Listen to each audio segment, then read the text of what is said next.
Ya, baik. Terima kasih rekan-rekan sudah eh, menyiapkan waktu dengan saya untuk mengikuti perkuliahan basis data ya, pertemuan kedua. Materi kedua begitu ya, dan materi ketiga nanti saya sampaikan di pertemuan hari ini.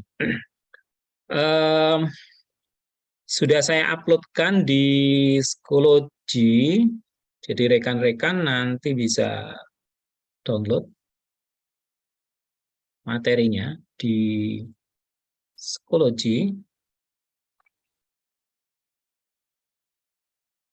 Nah, di sini oke. Kamu ya, ada pertemuan 1, 2, 3 ya, sampai hari ini. Sementara sampai ini dulu, nanti segera nanti akan kita lengkapi beberapa pertemuan yang kebetulan saya tidak bisa mengisi. Kemudian untuk persiapan, teman-teman sudah mulai bisa download aplikasi XAMPP untuk browser, untuk apa namanya, aplikasi server ya, web server, dan di dalamnya terdapat software aplikasi sistem manajemen basis data yang menggunakan platformnya MySQL ya. Kita menggunakan MySQL untuk engine, untuk mesin basis data yang nanti akan kita pelajari. Dan mesin engine dari MySQL ini cukup banyak digunakan di rumah sakit ya, pelayanan terutama untuk yang berbasis open source, artinya gratis ya. Silakan nanti teman-teman sudah mulai bisa download dan diinstal di laptop atau di PC masing-masing. Nah, bagi rekan-rekan yang nanti masih ada kendala terkait dengan aplikasi XAMPP yang barangkali laptopnya rusak atau belum memiliki, nanti saya sediakan juga aplikasi MySQL di server online, sehingga nanti rekan-rekan bisa menggunakan untuk belajar. Hanya bedanya proses instalasinya tidak dilakukan oleh mahasiswa, karena proses instalasi MySQL itu sudah diinstalkan di server. Oke. Nah, untuk menyingkat waktu, kita akan masuk ke pertemuan kedua terkait dengan konsep basis data ya. Dalam hal ini kemarin pertemuan pertama sedikit banyak sudah saya singgung sebenarnya. Nah, oke, konsep basis data di sini nanti kita akan mempelajari terkait dengan bagaimana database itu mengumpulkan data atau mengkolek data. Jadi nanti bagaimana sebuah sistem database ya, sebuah sistem database sebagai ruang atau tempat untuk menyimpan data. Begitu. Jadi data-data yang nanti kita capture nanti akan kita rekam, kemudian kita akan bisa apa namanya, bisa peroleh datanya atau bisa kita kumpulkan datanya di sebuah sistem database. Biasanya sistem database dalam MySQL itu terbentuk menjadi sebuah folder gitu ya. Jadi nanti kalau kita create ya, membuat nama database, misalnya database-nya dikasih nama database atau DB rumah sakit Jati Husada atau Mitra Husada gitu ya, gitu. Sehingga nanti rekan-rekan kalau di MySQL gini ya, nanti ya, kalau di MySQL maka pada saat teman-teman nanti create ya, create data ya, create data, maka nanti akan terbentuk sebuah folder ya, eh, folder ya, seperti di MySQL, seperti di Windows Explorer dengan nama database. Jadi database apa, terserah namanya apa. Nah, database RS misalnya begitu ya. Nah, jadi nanti akan terbentuk sebuah folder database rumah sakit atau DB rumah sakit, terserah namanya apa. Jadi nama database itu eh, terserah kita. Yang jelas kalau kita bisa bayangkan database itu bentuknya folder, berarti nanti objek lainnya atau file-file lainnya itu digunakan untuk menampung data per objek yang direkam. Ya, ada file pasien, ada file dokter, ada file kunjungan, file registrasi, atau file kamar, file poli. Jadi nanti di dalam folder itu, di sini nanti akan ada file-file, misalnya pasien, gitu ya. Pasien, kemudian ada apa lagi? Dokter, gitu ya. Dokter. Kemudian ada apa lagi tadi kamar. Jadi kamar ini nanti bentuknya adalah file. Dan ini utamanya di dalamnya nanti akan kita tentukan ini. Nah, sampai pertemuan saya nanti, saya harapkan teman-teman bisa membuat ini. Nah, seperti ini. Sehingga nanti teman-teman bisa menentukan bagaimana struktur pasiennya ya. Jadi bagaimana struktur data pasiennya, bagaimana struktur data dokternya, dan bagaimana struktur data kamar, termasuk mungkin juga nanti data-data lain, poli, gitu ya.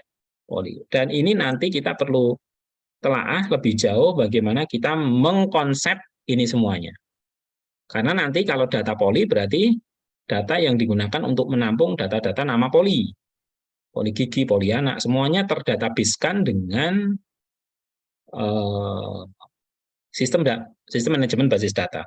Sehingga nanti kalau kita membutuhkan data nama poli, kita tinggal panggil nama polinya sehingga kita bisa tahu nanti di dalam nama poli ini nanti kita yang akan kita catat apa? Nama polinya, dokternya siapa, buka polinya jam berapa, tutup polinya jam berapa, kuotanya berapa, misalnya seperti itu. Nah, ini nanti yang terkait dengan data-data poli. Tentu berbeda dengan data kamar yang di dalamnya menyajikan nama-nama kamar yang ada di rumah sakit gitu. Termasuk juga berbeda juga dengan data pasien karena kalau data pasien berarti berisi mengenai data-data identitas pasien. Nah, lebih jauh lagi, lebih banyak lagi, ini nanti akan ada file-file yang lain, atau sering disebut dengan tabel, atau objek, gitu ya, atau entitas, sama saja ya. Tabel, entitas, file, gitu. Tapi yang baku dalam sebuah sistem basis data, pasien, dokter, kamar, poli, dan seterusnya di sini disebut dengan entitas, atau tabel. Gitu ya. Nah, sampai di sini dulu mungkin dipahami ya, rekan-rekan? Paham? Oke, kalau tolong di feedback ya, kalau saya menyampaikan, saya khawatirnya teman-teman pada lelap ini nanti. Ya, Pak. Ya, Pak. Oke. Oke, sampai di sini dulu, saya clear. Oke. Nah, sekarang kita masuk ke konsep dulu. Gambaran pertemuan kita seperti itu nanti. Kita akan lihat dulu basis data itu terdiri dari kata ada kata data gitu ya. Jadi kemarin kita sudah sampaikan bahwa data itu merupakan fakta yang terungkap, kemudian sebuah kejadian gitu ya, bisa saja misalnya ada kejadian dokter memeriksa pasien. Nah, itu kejadian. Ada juga yang hanya objek. Kalau objek itu berarti ya dokter, pasien, kamar, poli. Nah, itu objek gitu ya. Jadi bedakan di dalam data ini kita akan mendapatkan dua hal ya. Yang pertama terkait dengan objek dan kejadian. Jadi ini di sini objek, ya objek. Jadi data itu nanti kita bisa peroleh dari sebuah objek atau di sini kita bisa peroleh dari sebuah kejadian. Oke, begitu. Nah, kalau kejadian di rumah sakit, apa saja ini? Ya, ada kejadian pemeriksaan. Ya, pemeriksaan. Kemudian ada kunjungan. Kunjungan. Selain kunjungan, apalagi kejadian yang lain? Ya, pasien pulang itu juga kejadian ya. Ya. Jadi atau perawatan. Perawatan. pemeriksaan, perawatan. Nah, sementara objek ini biasanya sebuah benda ya, sebuah benda, misalnya poli, pasien, dokter. Kemudian ada lagi misalnya di sini tarif rumah sakit.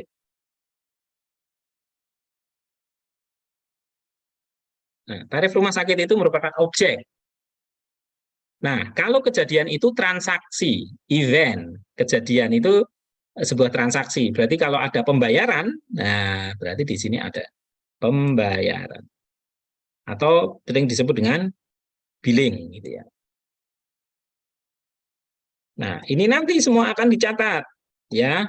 Jadi data itu bisa bentuknya objek, bisa bentuknya kejadian. Yang pada saat terjadi kedua hal itu di objek atau di kejadian pasti akan direkam. Bentuknya bisa dalam bentuk angka, bisa huruf, simbol, gambar atau kombinasi. Jadi kalau billing di sini berarti kejadian yang dicatat atau yang direkam adalah bentuknya angka. Angka-angka angka apa saja di situ, nominalnya berapa, bayarnya mengenai bayar apa gitu ya, sewa kamarnya, jasa perawatannya. Nah, itu ada di sini, tanggal perawatannya dan seterusnya, yaitu diberikan di tanggal berapa. Nah, itu yang disebut dengan data. Jadi fakta yang ada di dunia nyata itu disebut dengan data, fakta ya. Sementara untuk informasi itu hasil pengolahan dari sebuah data gitu ya. Nanti yang akan digunakan sebagai keputusan. Nah, kemudian nanti kita akan mengetahui mengenai sistem informasi dalam sebuah rumah sakit ya. Jadi ada dalam sebuah organisasi itu pasti ada sebuah sistem informasi. Nah, sistem informasi di sini kita bisa ketahui sistem itu berarti sebuah teknologi ya, atau kombinasi orang, fasilitas, teknologi, media yang di dalamnya isinya adalah terkait dengan prosedur-prosedur untuk pengendalian keputusan. Misalnya sistem respirasi. Jadi sistem respirasi itu tidak berdiri sendiri. Hidung itu tidak berdiri sendiri, tetapi ada saluran pernafasannya, kerongkongan, ada paru-paru. Nah, itu sistem respirasi. Sistem pencernaan, ada mulut, ada tenggorokan, misalnya gitu, sampai pada misalnya perut, ya lambung gitu misalnya. Nah, itu sistem pencernaan. Nanti ada sistem saraf, sistem apa? Nah, sistem informasi, sistem sendiri itu kita bisa definisikan dalam sebuah organisasi itu nanti kombinasi antara ya ada orang di sana, ada fasilitas, ada teknologi yang nanti akan digunakan untuk menyediakan satu data dasar informasi untuk pengambilan sebuah keputusan. Sehingga nanti kita bisa tahu dalam sebuah sistem informasi, nanti kita butuh hardware, software, personel, termasuk data ini ya di dalamnya. Jadi kita termasuk di database ini, kita membutuhkan di sini yang disebut dengan data. Jadi kalau kita mau membangun sebuah sistem informasi rumah sakit, mau tidak mau kita harus membutuhkan data, termasuk orang yang mengoperasionalkan, termasuk software-nya, hardware untuk komputer, LAN, dan seterusnya, termasuk prosedur yang nanti akan ada di dalamnya. Nah, ini kalau kita bicara mengenai sistem informasi yang akan dibangun di rumah sakit. Jadi perlu paling tidak 5 hal ini. Kemudian sekarang masuk ke basis data. Apa itu basis data? Jadi kalau tadi kita sudah mengetahui data itu adalah fakta yang terungkap bisa dalam objek atau kejadian, maka basis data ini bisa kita definisikan merupakan kumpulan dari item data yang saling berhubungan antara satu ya dengan yang lain yang ada di organisasi tersebut gitu ya. Jadi misalnya saja ya karena ini kumpulan data ya, kumpulan item data yang saling berhubungan, maka nanti akan misalnya tadi kita sudah mengetahui ada data pasien, kemudian di sini ada data dokter. Ya, di sini ada data pasien,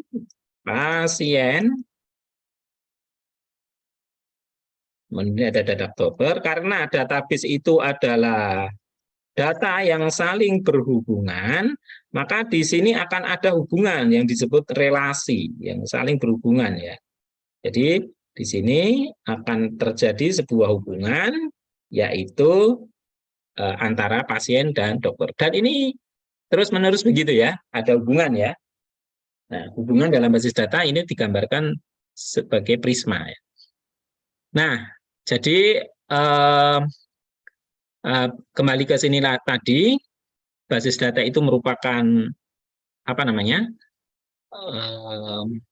Data yang saling berhubungan satu dengan yang lainnya, yang diorganisasikan berdasarkan skema data tertentu. Nanti akan di manajemen oleh siapa? Oleh software ya. Oleh software manajemen basis data, yang tentunya data itu nanti akan bisa kita manipulasi untuk tujuan tertentu ya. Untuk tujuan tertentu. Jadi manipulasi itu bukan dimanipulasi itu diolah gitu ya. Disajikan sedemikian hingga menjadi sebuah tujuan tertentu. Nah, itu basis data ya. Jadi basis data ini merupakan kumpulan dari data-data yang saling berhubungan. Pertanyaannya, mengapa perlu basis data? Teman-teman kira-kira dalam keseharian kita bisa lepas dengan basis data enggak? Hari ini menggunakan apa misalnya? Presensi tadi, ada yang ngambil ke ATM menggunakan basis data. Ada yang buka web media sosial. Semuanya ada di basis data. Jadi, kenapa kita perlu basis data? Salah satu di antara komponen penting sebuah sistem informasi sosial media, sistem informasi apalagi ya, sistem informasi akademik, sistem informasi rumah sakit, sistem informasi dan seterusnya lah, semua sistem informasi. Ya. Basis data ini merupakan salah satu komponen penting yang ada di dalamnya, yang menyediakan data dasar itu. Gitu ya, yang menyediakan informasi itu. Yang kedua adalah kebutuhan dalam penyediaan data cepat, yang akurat, tepat, waktunya relevan. Kalau tidak disimpan dalam sebuah basis data, maka tidak mungkin kita bisa mendapatkan informasi yang cepat, akurat, relevan, sesuai waktunya, gitu ya. Nggak mungkin. Karena kalau kita nyimpen data dalam Microsoft Word, menyimpan data dalam Excel, tidak secara sistem informasi, ya agak susah, gitu ya. Jadi karena hidup kita itu tidak lepas dari sebuah sistem informasi ya, sistem informasi Gojek, sistem informasi apa, kita nggak lepas dari ini, maka mau nggak mau ya kita harus menggunakan basis data. Karena kita perlu sesuatu yang cepat, perlu sesuatu yang tepat, ya, yang relevan, yang sesuai waktu yang kita butuhkan. Nah, seperti itu. Nah, sehingga ada fungsi yang lain kenapa kita ingin mengurangi duplikasi data. Jadi kita nggak ingin misalnya pendaftaran pasien dicatat atau identitas pasien dicatat ulang di setiap formulir, gitu ya. Formulir perawatan dicatat lagi, formulir kunjungan dicatat lagi, formulir ringkasan masuk dan keluar, menulis tangan lagi menggunakan misalnya menggunakan ballpoint, gitu ya. Itu namanya redundansi data. Maka untuk mengurangi duplikasi data, pekerjaan yang berulang-ulang yang seharusnya itu bisa dilakukan sekali saja di awal, maka kita perlu melakukan pembuatan basis data untuk menghindari redundansi. Gitu. Jadi untuk menghindari redundansi di sini. Kemudian hubungan data yang bisa ditingkatkan ya. Jadi hubungan data yang bisa ditingkatkan itu ya butuh basis data. Jadi antara data dokter dengan data pasien, hubungan data A dengan data B itu perlu ditingkatkan, maka disinilah alasan mengapa kita harus memerlukan basis data. Di samping juga Apa ini? Yang sangat urgent sekarang itu adalah penyimpanan. Tempat penyimpanan yang mungkin kalau tidak menggunakan basis data itu bisa puluhan atau ratusan meter persegi ya. Tapi kalau dengan menggunakan basis data, cukup disediakan laptop dengan kapasitas 1 terabyte, itu kita sudah bisa menampung data yang cukup banyak. Nah, seperti itu. Jadi itu alasan-alasan kenapa seseorang perlu menggunakan basis data. Seseorang perlu menggunakan sistem informasi.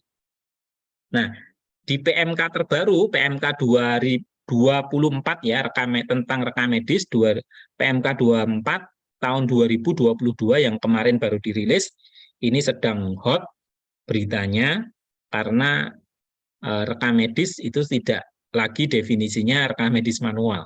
Nah, sekarang rekam medisnya harus rekam medis berbasis paperless, jadi tanpa kertas. Maka mau nggak mau, rekam medisnya harus berbasis sistem informasi.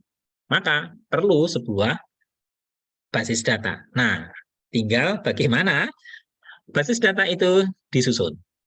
Basis data rekam medis itu disusun. Bagaimana? Sehingga nanti tidak ada alasan lagi ruang penyimpanan rekam medis tidak muat, dan seterusnya itu tidak lagi menjadi sebuah alasan.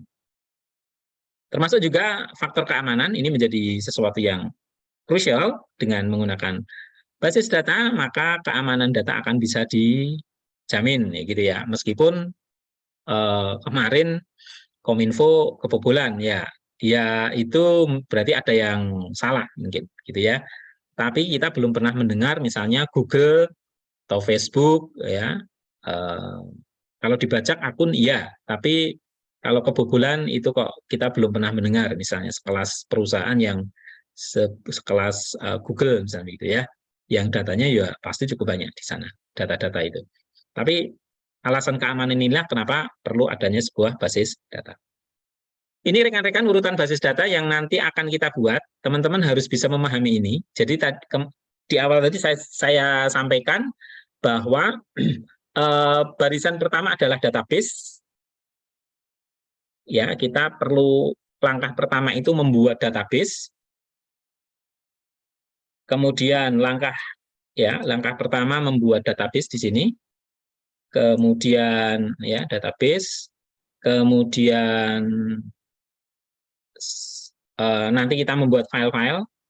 Kemudian nanti kita membuat apa namanya? Record. Nah, record itu berarti nama pasiennya ya, nomor RM berapa, namanya siapa gitu ya. Itu record, rekamannya, rekaman file dari pasien. Field atau item itu berarti kolom-kolomnya. Nah, kolom-kolom dari record tersebut. Kemudian kita menentukan karakternya atau tipenya. Tipe dari field tersebut. Misalnya kalau tanggal lahir ya tipenya date. Kalau jenis kelamin, karakter, dan seterusnya. Oke, seperti itu. Kemudian kita lanjut lagi. Sebentar.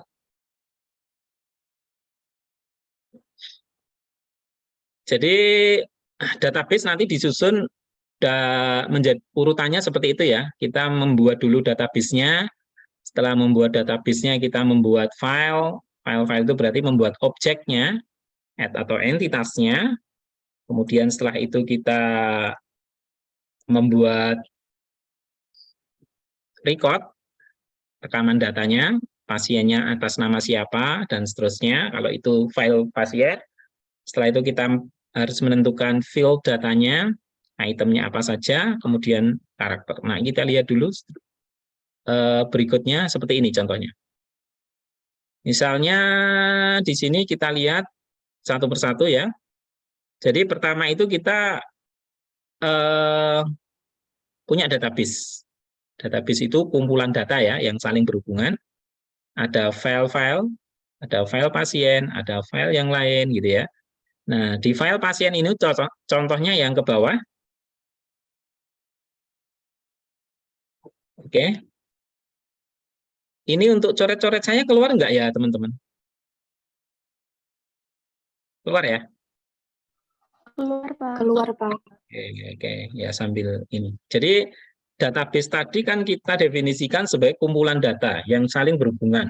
Ada data ini, ya, file ini, tabel ini.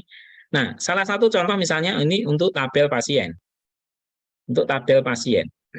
Tabel pasien itu terdiri dari nomor RM, nama, seks, umur. Memang nggak lengkap ya, nanti dilengkapi sendiri sampai agama, alamat, dan seterusnya. Ini hanya contoh saja. Nah, sekarang kita pahami dulu. Tabel pasien. Jadi yang disebut dengan tabel pasien di sini yang warna kuning, yang keseluruhan kotak kuning ini, yang ini keseluruhan ini disebut dengan tabel, gitu ya. Namanya tabel. Di dalam tabel kalau kita di Excel itu ya sheet gitu aja lah. Sheet itu tabelnya. Jadi sheet 1 itu tabel 1, sheet 2 tabel 2. Nah, kalau di Excel seperti itu. Kemudian kolom A, kolom B, kolom C itu berarti nomor RM-nya. Nah, ini blok seperti ini. Ya, ini disebut dengan field atau kolom. Kemudian kolom keduanya, kolom B, kalau Excel ya, itu berarti nama. Kolom C-nya seks, gitu. Kolom keempatnya adalah umur. Nah, setiap kolom ini, ya, setiap kolom ini akan memiliki data. Tiap kolom memiliki data. Satu data berarti seperti ini. Seret, ya, satu baris ya, dari kanan sampai kiri. Itu berarti record. Nah, ini record 1. Jadi ini record 1. Kemudian yang kedua, ini record 2. Yang baris ketiga itu berarti record 3. Berarti di tampilan ini ada 3 record, ada 3 rekaman. Gitu ya. Ada 3 rekaman. Nah, kemudian kita juga akan mengenal yang disebut dengan item data. Nah, item data ini berarti bagian-bagian dari data tersebut ya. Jadi misalnya di sini ada satu item data di sini, ini item data, ini item semua ini item. Nah, setiap item ini kan punya karakter ya. Ya, setiap kali ini punya karakter, 1 karakter, 2 karakter, 3 karakter, 4 karakter. Ini berarti untuk nomor RM ini 3 karakter. Yang seharusnya nomor RM itu berapa biasanya? 6 karakter. Kenapa 6 karakter, Pak? Kan yang selama ini teman-teman pelajari, nomor RM itu pasti terdiri dari 6 digit gitu ya. 1 sampai 6 untuk nomor RM. Jadi, itu yang disebut dengan karakter. Berarti alokasi field nomor RM itu harus bisa menampung 6 karakter. Ada yang rumah sakit itu mengalokasikan nomor RM itu 8 gitu ya. Tetapi nggak boleh dari 8. Nah, kalau atau kurang dari 8 nggak boleh. Atau kalau 6 ya tidak boleh kurang dari 6, tidak boleh lebih dari 6. Karena itu sudah harus 6 gitu ya. Jadi harus 6. Sehingga nanti kalau ditulis nomor RM pertama, maka dia akan menuliskan 0001 gitu ya. Nah, itu disebut dengan karakter, jumlah karakternya.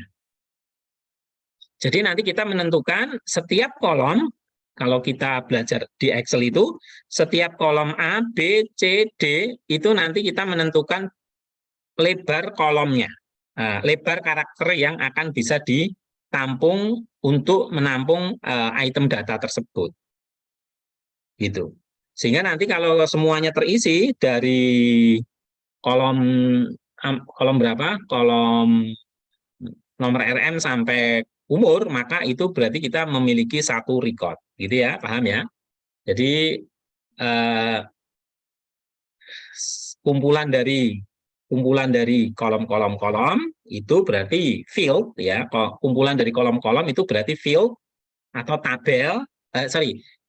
Kumpulan dari field 1, field 2, field 3 itu kan berarti kan membentuk tabel. Nah, 1 tabel. Ya. Jadi tabel itu yang paling besar. Paling besar lagi tabel berarti database. Database terdiri dari file terdiri kolom-kolom, di dalam kolom nanti ada record dari kanan sampai kiri, kemudian setiap kotak record itu berarti item, kemudian setiap field atau setiap kolom itu memiliki batasan karakter, jumlah karakternya. Oke, nanti lebih jelas, nanti kita sambil lihatkan, atau mungkin sambil kita lihat aja, kalau begitu, kita lihat dulu ya sedikit. Kita coba, biar nggak terlalu abstrak, gitu ya, saya coba buka dulu. Ini, oke.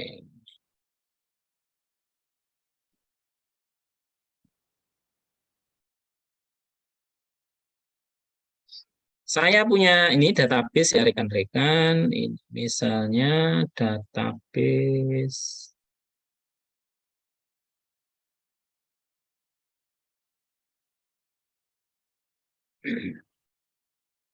database mahasiswa, coba sistem yang ini.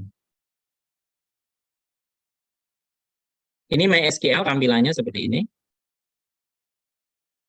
Ini seperti ini. Saya lihatkan, nah, saya lihatkan dulu ini namanya database. Nah, di sini ada, ini namanya database. Jadi ini yang Anda lihat di sebelah kanan, ini adalah database, gitu ya. Ya, ini database. Sebelah kanan ini database semua. Nah, ini database.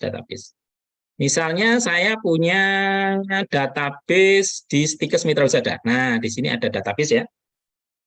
Ada database. Database-nya ini, ada database Stikes MH. Kebetulan nama depannya sama, maka dia akan membuat kelompok gitu ya. Kelompok nama database-nya yang prefix awalannya sama. Di dalam database tadi ada apa, teman-teman? Di dalam database ada apa? Coba dilihat lagi. Di dalam database isinya apa? Ada apa ini? Ada file. Oke, saya bukakan filenya. Saya klik plusnya. Nah, ini ada database HMS, Hospital Management System, yang teman-teman bisa akses di sini. Sebentar. Klik. Ini bisa klik di sini. Ctrl V. hms.stikesmhk.ac.id. Ini sistem informasi rumah sakit. Tinggal klik login. Nah, ini ya, sistem informasi rumah sakit yang bisa diakses di hms.stikesmhk.ac.id. Ini ada data pasien. Ini ada data pasien, klik di sini. Ini bisa kita ketik nama pasiennya.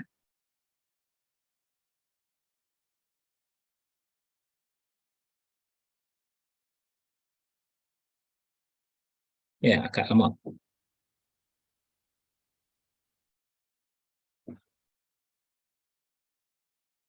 Masih on proses ininya.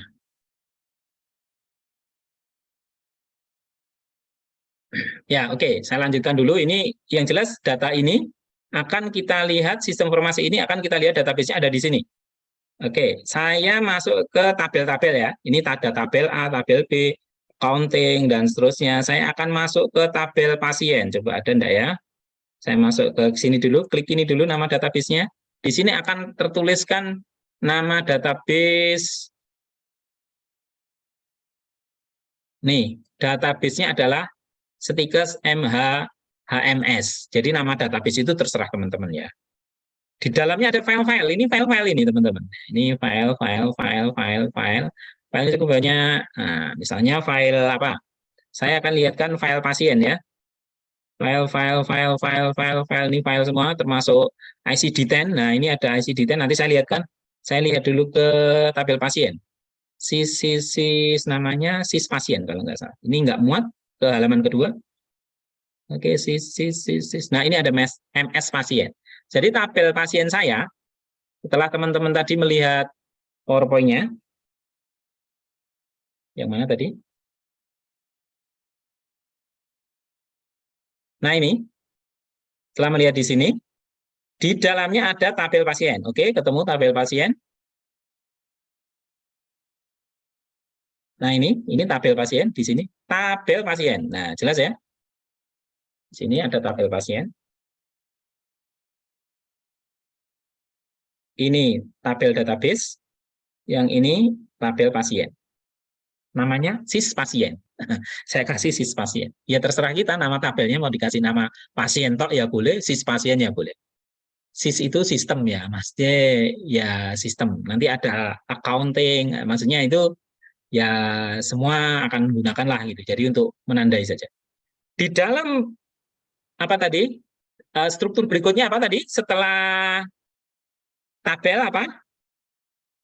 Struktur berikutnya database itu? Fill itu Pak.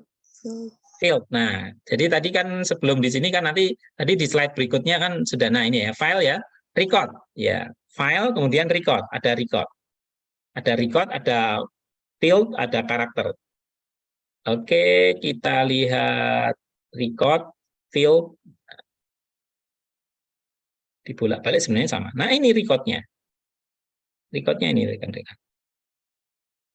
Jadi recordnya di sini ada nomor RM ini hakim gitu ya. Kemudian tanggal lahirnya kita bisa lihat ke kanan, ini tanggal lahir, gitu.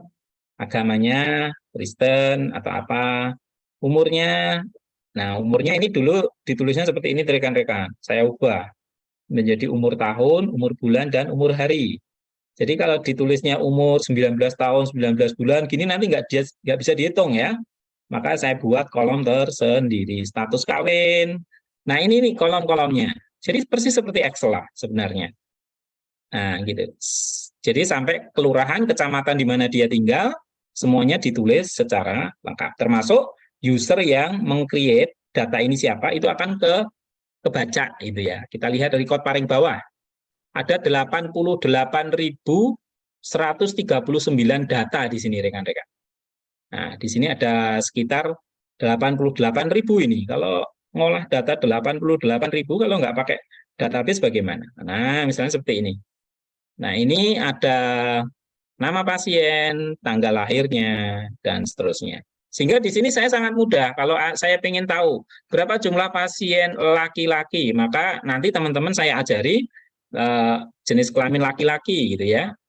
Tampilkan semua jenis kelaminnya yang L. Gitu. Nanti sangat mudah dengan membaca record-nya. Jadi kita bisa mudah dengan membaca record-nya di sini dengan menggunakan perintah SQL. Nah, ini semua jenis kelamin pasien yang laki-laki, semuanya laki-laki. Ada ditemukan berapa ini? 44.217. Nah, itu yang disebut database ya. Yang disebut dengan tabel pasien. Nah, tentu nanti struktur tabel pasien berbeda dengan struktur tabel dokter gitu ya. Nah, tugas teman-teman nanti sebenarnya adalah di database ini, bagaimana membuat struktur data seperti ini. Nek pasien itu, data yang direkam apa saja sih kolom-kolomnya, nomor RM, nama, jenis kelamin, nah seterusnya. Nah, seperti itu.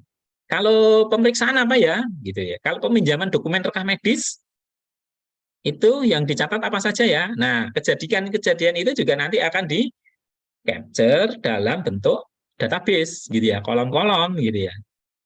Kalau kita nulisnya alamat, kita nulis alamat di sini kan kita nulisnya nih, kelurahannya sendiri, kecamatannya sendiri, kabupatennya sendiri, provinsi sendiri, tidak dijadikan dalam satu kolom. Kenapa? Kalau nanti kita olah datanya, kita ingin melihat yang semuanya rumahnya Sapen, maka cukup dilihat misalnya di sini kelurahan yang Sapen. Jadi nanti di SQL-nya, nanti kita tinggal edit di sini ya, kita buatkan kelurahan yang tinggalnya, pasien yang tinggalnya di kelurahan Sapen. Sapen itu tempat saya di sini. Nah, ini teman-teman, Dago, ini hanya sekali untuk demo saja ya. Nah, ini semuanya, ini berarti tinggalnya di Sapen pasti ini, Sapen semua. Nggak ada yang lain yang ditampilkan selain pasien yang tinggalnya di Sapen. Kelihatan semua. Itu ya. Nah, seperti ini. Nama pasiennya kebetulan saya potong ya. Kemarin saya potong memang. Nah, ini rahasia. Nah, itu teman-teman. Jadi kita mengenal kolom, field yang di atas ini, field ya, judul-judul kolomnya, nomor RM, nama, jenis kelamin. Record berarti satu baris dari kolom ID sampai kolom modify. Nah, itu satu record berarti. Ini satu record, panjang ya, dari kanan ke kiri. Kemudian setiap record setiap bagian kolom itu ada apa namanya? Item ya. Ini satu item. Kemudian selain satu item, kita juga bisa menghitung berapa panjang karakternya. Nomor RM di sini panjang karakternya berapa? 6. Sehingga kita bisa lihat di sini di struktur. Kita klik strukturnya. Nah, kita bisa lihat di sini teman-teman. Nomor RM. Nih, nomor RM. Varchar-nya saya kasih 15 gitu ya. Kan padahal tadi kesepakatannya berapa? 6 ya. Tapi ini sudah dialokasikan 15. Nggak masalah gitu ya. Yang penting isinya selalu konsisten 6. Untuk nama pasien itu dikasih 50 karakter. Ya, karakter yang bisa ditampung 50. Ya, nama yang lebih panjang dari 50, maka nanti otomatis terpotong. Jenis kelamin hanya satu, L dan P. Nah, itu yang disebut dengan karakter. Gitu ya. Yang disebut dengan lebar karakter yang bisa ditampung di setiap atribut di sini. Nah, itu karakter ya. Karakter. Jadi ini satu karakter, dua karakter kalau umur. Ya. Itu satu item data. Satu item data umur berarti. Satu item data umur. Berarti 18 atau 19 itu item data. Itu rekan-rekan pengenalan terkait dengan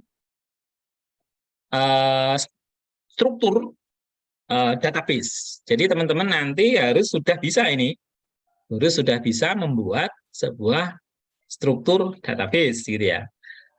Nah, ini baru database pasien. Belum nanti kalau teman-teman membuat struktur database pemeriksaan pasien. Nah, ya sumber datanya dari mana ya Pak kalau membuat seperti ini untuk menentukan kolom-kolom? Ya dari formulir.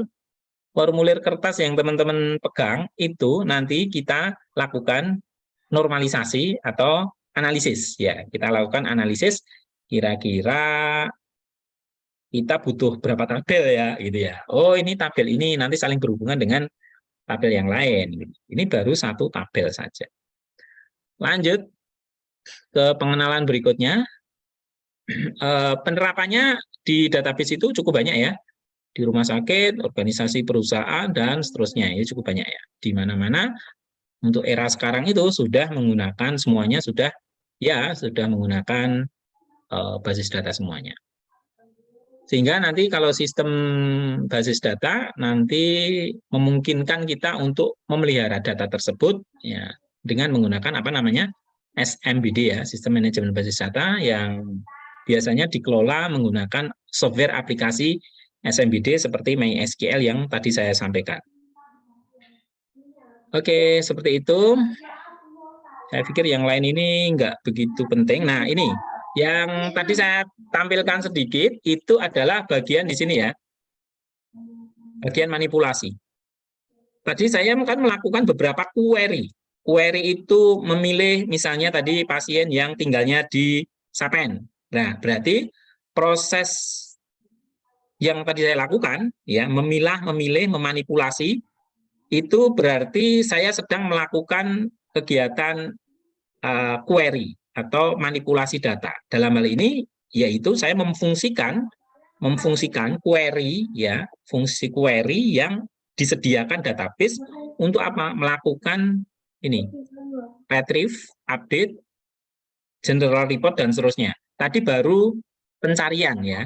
Jadi fungsi manipulasi di sini di database disediakan untuk ya memanipulasi, bisa mengupdate data, mengenerate report ya, dan seterusnya. Jadi kita bisa memberikan perintah basis data untuk apa namanya menampilkan data tertentu, menghapus data tertentu, memperbaiki data tertentu, menemukan data tertentu. Nah, dengan melakukan manipulasi, gitu.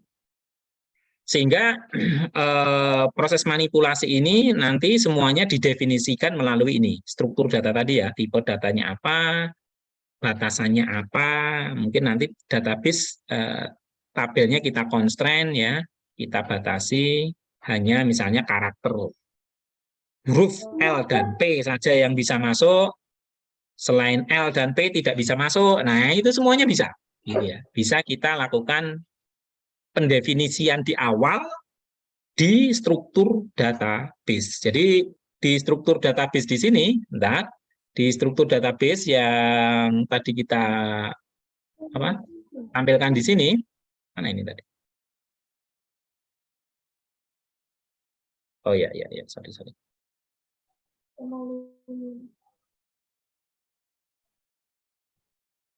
Ya, jadi di struktur database ini, nah tadi kita bisa melakukan manipulasi ini rekan-rekan, misalnya untuk jenis kelamin ini bisa kita manipulasi yang bisa masuk hanya L dan P. Maka kita nanti bisa memberikan enum ya, enum batasan constraint di awal ya, constraint di awal hanya boleh ada karakter L dan P gitu ya. L dan P. Nah, L dan P. Jadi nanti bisa dituliskan L petik dan P. Ya, itu constraint ya. Pembuatan constraint atau pendefinisian di awal dulu. Ya, pendefinisiannya di awal dulu. Hanya boleh ada L dan P. Jadi di sini hanya boleh enum, hanya boleh data jenis kelamin hanya boleh diisi laki-laki dan perempuan. Meskipun ini salah ya, L dan P itu kalau di rumah sakit salah ini, karena ada orang yang mohon maaf loh ya, ke rumah sakit itu untuk mengetahui jenis kelaminnya, karena mohon maaf lahir dia belum memiliki jenis kelamin, kan ada ya. Jadi nggak mungkin kan diisi L dan P. Berarti ini bisa saja selain L dan P berarti boleh kosong. Nah, berarti koma kosong petik-petik, gitu ya. Berarti boleh kosong. Namun hanya satu karakter gitu ya. Jadi boleh petik kosong. Nah, itu rekan-rekan terkait dengan kita perlu mendefinisikan spesifikasi tipe datanya dari setiap tabel yang kita buat. Ini lingkungannya, jadi proses query tadi ada di paling luar ya, programmer. Jadi teman-teman kalau sebagai programmer rekam medis nanti berada di paling luar lingkungannya. Anda itu di luar database. Jadi tidak langsung bersentuhan dengan hard disk ya, storage database. Jadi Anda nggak mungkin langsung pegang hard disk ya kan, nggak bisa langsung ke sini. Jadi dari hard disk harus terbaca dulu ke software untuk mengakses data yang tersimpan tadi menggunakan MySQL, Database Management System ya. Di sini MySQL bekerja, software query-nya. Setelah itu ada program aplikasi tadi HMS yang tadi saya tampilkan, Anda ada di sini. Ya, programmer atau user. Jadi teman-teman lingkungan sistem basis datanya itu Anda nggak bisa langsung dari user langsung ngambil ke mana? Database, nggak bisa. Jadi nggak bisa langsung ke sini. Ya. Nah, nggak bisa langsung ke sini, nggak boleh ini ya, nggak boleh. Jadi harus ke sini dulu, ke sistem basis datanya dulu kemudian baru berikutnya ke MySQL baru ke storage-nya, ke hard disk-nya. Oke, seperti itu rekan-rekan. Ada pertanyaan dulu mungkin? Masih. Mbak Septi? Oke, kita break dulu. Ada pertanyaan? Belum ada, Pak. Paham ya sampai di sini?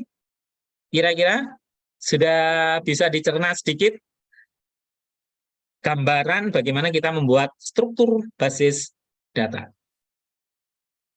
Jadi pengenalan pertemuan hari ini kita pengenalan struktur basis datanya ya.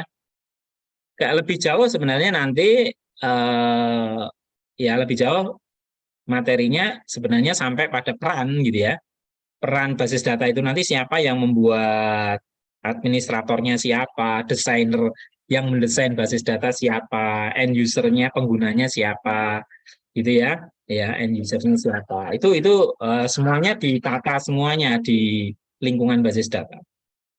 Sehingga rekan-rekan semuanya, saya pikir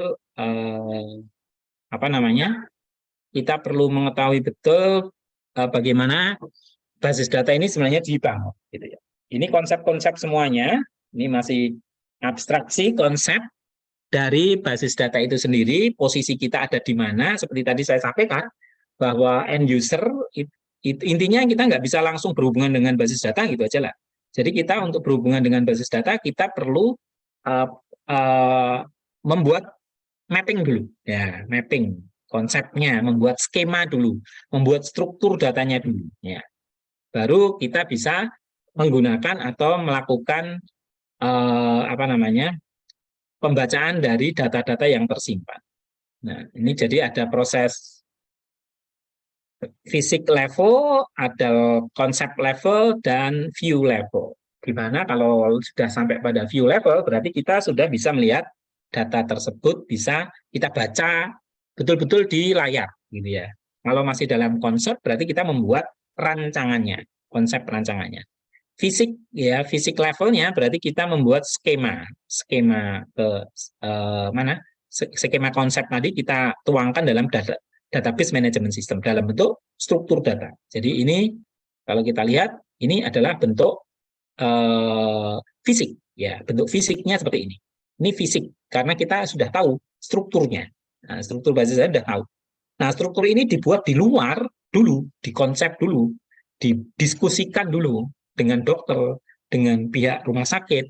Jangan sampai konsep yang dibuat di awal salah, gitu ya. Kalau konsep yang dibuat di awal salah, teman-teman akan mengubah lagi. Misalnya, struktur database pasien tadi kan hanya terdiri dari ini, misalnya ya, mana tadi? Ya, ini. Struktur database pasien tadi kan hanya di awal, hanya berapa kolom? 4 kolom. Loh, struktur datanya hanya 4 kolom pasien, Pak. Kan harusnya ada agama, ada alamat. Nah, kalau di awal di konsep tidak benar, kurang kolomnya, maka teman-teman akan merombak sistem informasi. Ya, merobohkan lagi, memperbaiki lagi sistem informasinya. Gitu. Dan itu lebih sulit daripada dari awal sudah dikonsep seperti ini. Nah, oh nanti data pasien itu terdiri kolomnya ada sidik jarinya, ada nomor RM-nya, ada misalnya nomor induk kependudukan, nomor BPJS, status kawin, kecamatan, fotonya kalau perlu Pak, gitu ya, dan seterusnya. Itu mestinya dikonsep dulu di awal. Nah itu apa namanya tahap konseptual yang nanti akan dituangkan dalam fisik level, ya fisik level. Nah gitu ya teman-teman. Jadi di fisik level ini, di physical level. Jadi perlu ya teman-teman ya. Jadi pembuatan konsep itu penting ya. Dimulai dari view-nya kita pengen apa sih gitu ya. Kalau sudah dibuat view-nya saya nanti pengen begini. Oke, sepakat seperti itu kita buat konsepnya. Kalau sudah dibuat konsep oke, masuk ke fisiknya. Ya, sehingga nanti struktur database-nya betul-betul struktur database yang mencerminkan data yang akan direkam. Memang itulah kerumitan database. Nah, ini beberapa software database, tapi nanti kita menggunakan MySQL ya. MySQL tidak menggunakan DBase atau QL atau SQL Server, tapi kita nanti berkomunikasi dengan datanya menggunakan database management system-nya adalah MySQL. Kemudian untuk berbicara nanti kita mempelajari DDL dan DML, Data Definition Language dan Data Manipulation Language seperti yang tadi saya contohkan. Misalnya DDL itu untuk membuat data, sementara manipulasi ini nanti untuk memanipulasi data. Contohnya ya tadi menampilkan pasien yang tinggal di Sapen. Nah, semua pasien yang tinggal di Sapen, nanti kita ketikkan select bintang from gitu kan, nanti perintahnya. Jadi di sana itu bahasa DML. Jadi nanti kita mempelajari bahasa DML dan DDL untuk bisa menggunakan basis data. Kalau kita tidak bisa menguasai bahasa DDL dan DML, ya percuma kita punya data berapa ini. Nah ini ya, 1000 data ini nggak bisa kita gunakan kalau kita nggak bisa menguasai bahasa DDL. Nah, misalnya contoh bahasa DML-nya, misalnya ini menghitung jumlah pasien yang laki-laki, berarti count bintang, from S disimpan dalam jumlah,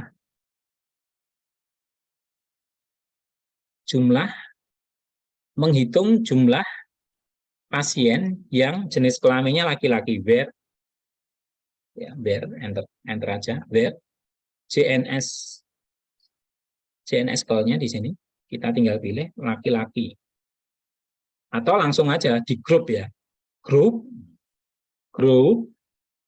by JNS call. Nah, gitu. Jadi nanti kita bisa tambahkan di sini JNS call, count. Maka nanti akan menampilkan. Nah, kalau seperti ini berarti database yang kita SQL yang kita masukkan, SQL atau query atau bahasa DML-nya tadi salah. Di sini salah. Kita harus lihat lagi kenapa salah. Count as jumlah from, ini koma di belakang ini salah ya. Nah, ini sudah kita ketahui di sini. Jumlah laki-laki, ini laki-laki 44.217. Jumlah pasien perempuan 43.843. Yang tidak berjenis kelamin ada 75. Itu, teman-teman. Itu bisa kita ini ya. Kita bisa manipulasi dengan ini tadi. Dia tinggal di mana? Misalnya kelurahan. Kelurahannya kita grup juga, kelurahan. Kelurahan. Jadi kita bisa ngegrup by kelurahan. Seret. Grupnya 2 ya. Jenis kelaminnya ya di grup, kelurahannya ya di grup. Jadi yang diberatkan yang mana? Berarti yang diberatkan yang kelurahan ini dulu. Ini per kelurahan ya, Alas Tuwo ada 154. Ini kalau kita indeks, kalau kita mau indeks, berarti ini kita tambah edit, order by jumlah. Ini namanya bahasa manipulasi, DML. Nah, ini kita bisa indeks, karena indeksnya otomatis pengen dari besar ke kecil, kita kasih DESC, descending, dari besar ke kecil. Nah, ini jenis kelamin laki-laki perempuan untuk yang tidak berkelurahan itu ada 24.000. Untuk Jaten laki-laki ada 1.800 nih. Untuk Jaten yang perempuan sekian. Gitu ya, teman-teman. Mudah kan? Nah, mudah. Ini padahal data 88 berapa tadi? 88.000 ya. Dalam hitungan detik kita dengan menggunakan database sudah ketahuan demografinya gitu ya. Sebaran pasien per kelurahan kita sudah bisa tahu. Jati itu ada 974 untuk yang laki-laki, yang perempuan sekian gitu ya. Nah, jadi teman-teman harus bisa juga menguasai bahasa di apa ini? DML. Nah, DML, data manipulasi. Ini proses manipulasi. Ini contoh aja ya, biar teman-teman mulai tertarik belajar ini. Wah, ternyata gampang ya. Selama ya ini jangan dilihat susahnya ya.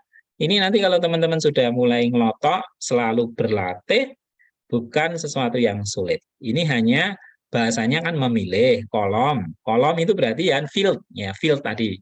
Field kelurahan. Jadi kelurahan, ini pilih kelurahan. Jadi ada 3 kolom. Kolom kelurahan, kolom jenis kelamin, dan kolom jumlah. Pak, kok nggak menampilkan namanya, Pak? Lah ngapain buat nama? Kan kita pengen tahu jumlah pasiennya, gitu ya. Kan nama nggak perlu, gitu ya. Nah, gitu. Jadi ini kelurahan, jenis kelamin apa, jumlah per jenis kelaminnya berapa per kelurahan, gitu ya. Kemudian dari tabel pasien, from tabel pasien, S ini alias ya, S itu alias. Jadi hasil penghitungannya disimpan dalam variabel jumlah. Kemudian grup itu berarti semua data di grup. Nek jenis kelaminnya podo, dadekke siji, tapi ternyata jenis kelaminnya juga sama dengan kelurahannya, jadikan 2. Makanya di sini ada laki-laki perempuan, dengan kelurahan Jatennya ada 2. Nah, jadi kelurahan Jaten itu karena di grup by laki-laki dan perempuan, maka keluarnya 2. Nah, kan syaratnya tadi ngegrup by jenis kelamin dan kelurahannya. Gitu. Kemudian order itu berarti diurutkan berdasarkan hasil penghitungan jumlah ini, yang besar ditaruh di atas, yang kecil ditaruh di bawah. Berarti yang besar ada di tampilan paling atas. Nah, gitu. Ini manipulasi. Itu rekan-rekan. Jadi ini data manipulasi data manipulation language seperti itu. DDL tidak saya contohkan dulu karena DDL ini terkait dengan create ya, membuat database-nya. Belum saya contohkan.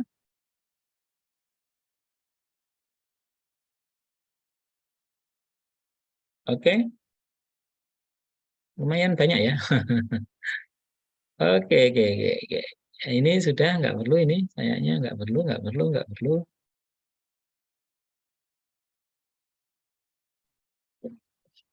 Jadi nanti teman-teman bisa punya proses seperti ini ya, aplikasi A, aplikasi B, database-nya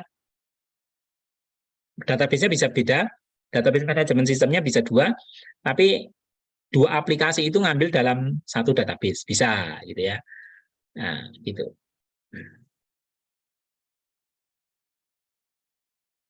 Nanti bisa klasifikasi database itu nanti bisa hierarki, bisa modelnya relasional, kemudian dan seterusnya. Ini saya pikir kurang, nggak begitu ya, nggak begitu penting ya ini ya. Yang penting teman-teman itu sebenarnya bisa ini.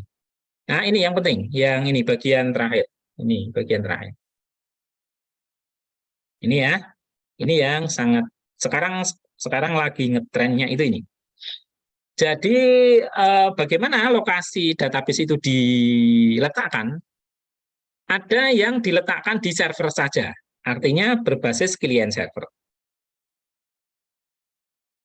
Sorry, ya betul lah, client server. Ada yang centralized, ya satu tempat juga. Tapi ada juga yang distributed. Distributed itu didistribusikan. Seperti contohnya, Anda punya WA, kan? Ya, WhatsApp Anda itu menggunakan konsep database uh, distributed. Kenapa bisa begitu? Karena di handphone Anda itu ada file database-nya. Di handphone Anda itu ada file database yang dikirim oleh atau yang dibuat oleh aplikasi WhatsApp. Berbeda dengan Telegram. Kalau Telegram Anda nggak punya, di HP nggak ada database-nya. Sehingga berapapun gambar yang dikirim, handphone Anda tetap aja enteng gitu. Kenapa? Dia centralized. Ya, dia berbasisnya sentral. Gitu ya. Database ada di server semua, sentral ada di Amerika gitu ya. Sementara di handphone Anda nggak perlu ada. Tapi kalau database terdistribusi ini ada di setiap perangkat, di setiap perangkat Anda. Kalau perbankan berarti ya antar bank. Bank BNI, Bank BRI, Anda buka ATM antar bank juga bisa. Nah, itu menggunakan distribusi. Kalau klien server itu database-nya ada di klien juga. Ya, hampir mirip dengan distribusi, tetapi biasanya ada replikasi konsepnya. Nah, ini juga sangat penting untuk menunjang keberlangsungan kecepatan dari akses ke sistem nanti tentunya. Nah itu ya. Nah, itu teman-teman. Jadi karena database ini juga nanti akan bisa digunakan untuk multi user atau tunggal, maka semua ditangani oleh seorang engineer ya, engineer database ya, engineer. Oke, sampai di sini dulu pertemuan materi satu sudah selesai. Ini tadi sudah ya sedikit sudah saya singgung. Oke, sudah. Bagaimana sampai di sini? Ada yang mau bertanya? Sudah jam 11 kurang seperempat ternyata. Oke, diskusi dulu.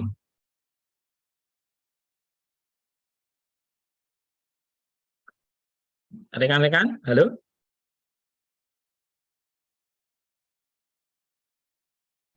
Belum ada, Pak. Belum ada. Paham, mudeng, atau gimana ya? Menarik? Menarik enggak materinya?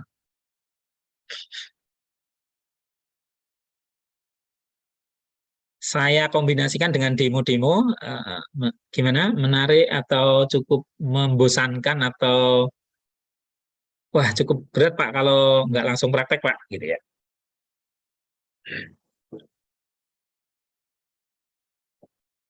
Ya, ini diem itu antara pada kemana saya juga nggak tahu ini ya. Soalnya nggak pada on cam.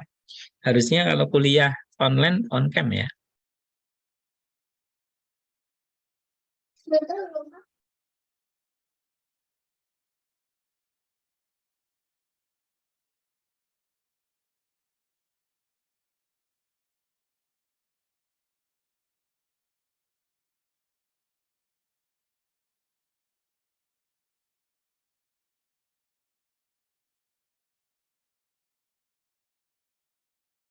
Oke ya, sedikit saya lanjutkan. Berarti di normalisasi, nanti setelah hasil normalisasi, teman-teman punya tantangan untuk membuat ya kasus kecil aja nanti terkait dengan pembuatan struktur database. Oke.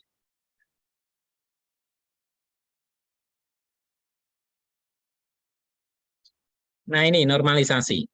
Eh, normalisasi database. Jadi normalisasi ini proses ya, nanti teman-teman melakukan apa namanya pengelompokan data. Jadi berdasarkan atribut atau dalam rangka untuk membentuk entitas sederhana, itulah intinya. Jadi normalisasi ini merupakan sebuah proses di mana teman-teman itu harus mengelompokkan atribut ya, atribut data sehingga nanti bisa membentuk entitas. Gitu. Atribut tadi kan kolom-kolom, gitu ya, kolom-kolom. Kira-kira kolom-kolom itu kalau dikelompokkan, oh ini kelompoknya si A, ini oh ini kelompoknya pasien ini kudunya harusnya satu data dengan data pasien. Oh kalau ini kelompoknya kok ada nama dokter ya, misalnya seperti itu ya. Jadi oke, saya coba tampilkan dulu di psikologi di sini contoh normalisasi rawat inap. Nah, ini pertemuan ketiganya di diskusi mengenai normalisasi. Nah, seperti ini. Mungkin terlalu kecil ya. Atau ini aja lah, kita buka sistem kita aja. Sistem informasi pendaftaran, mana tadi? SIM-RS. Oke, di sini kita klik pendaftaran rawat jalan.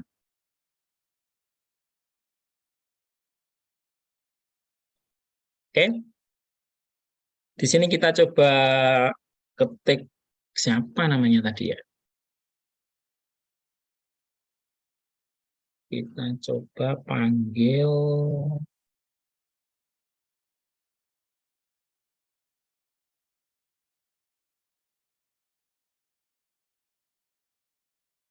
panggil pasien paling bawah ini misalnya Alim Nur Muhammad. Nah, masukkan di sini.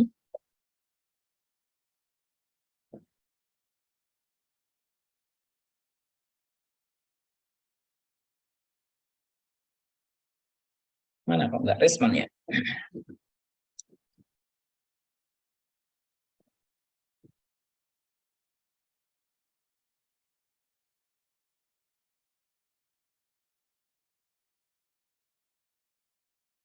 Ya, agak lemot.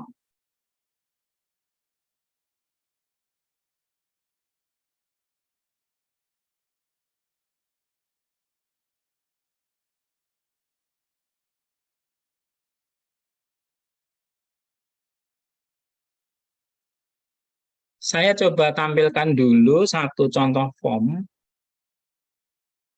Wah, ini memang betul-betul lemot nih. Nah, ini contoh. Misalnya dia registrasi rawat inap.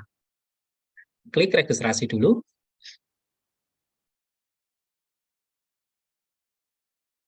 Nah, contoh data ini, kalau saya minta Anda melakukan normalisasi, berarti teman-teman harus melakukan pengelompokan data. Atau melakukan grouping data sesuai definisinya. Apa tadi? Normalisasi itu dalam rangka untuk membentuk entitas sederhana. Jadi dia bisa membentuk satu entitas, dua entitas, tiga entitas, atau tabel ya. Bisa membentuk tabel sederhana. Coba teman-teman, dari data ini yang tadi saya jelaskan.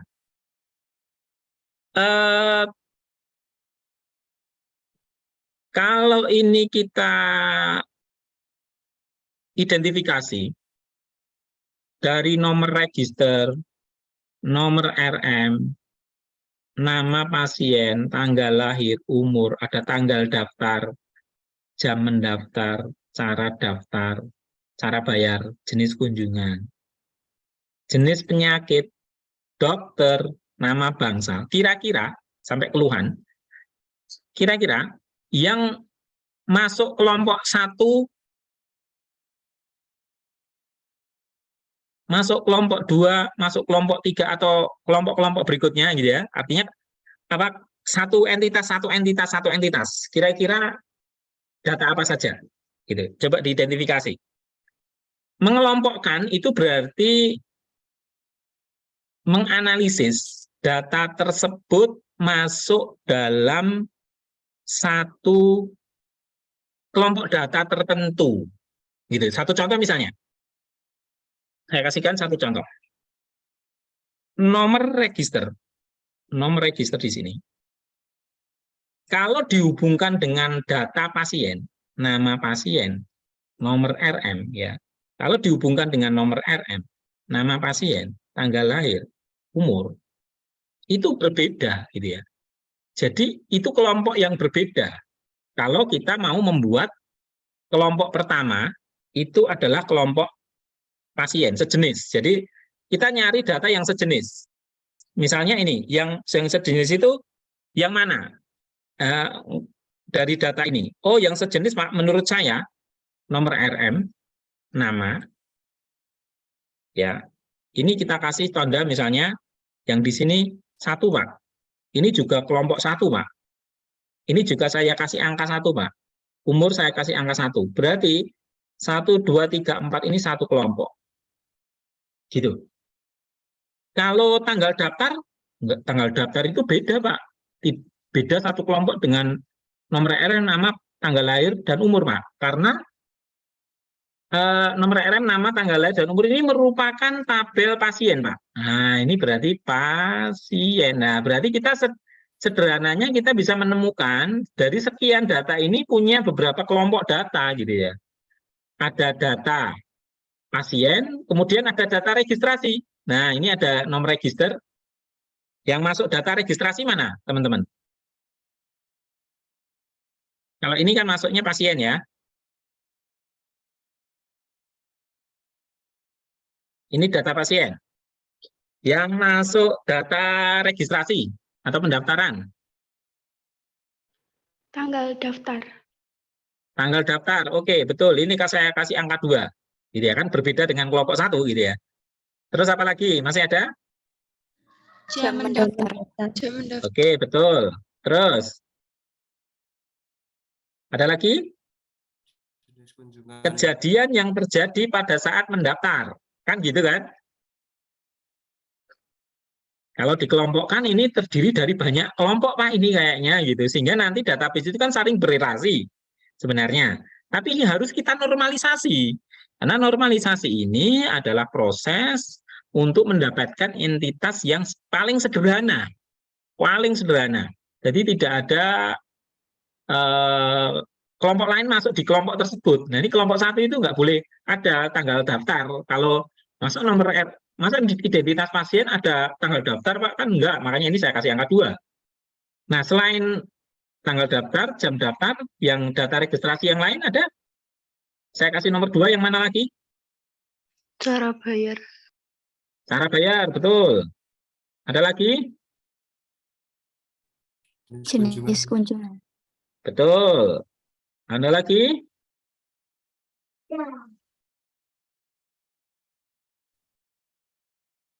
Ada?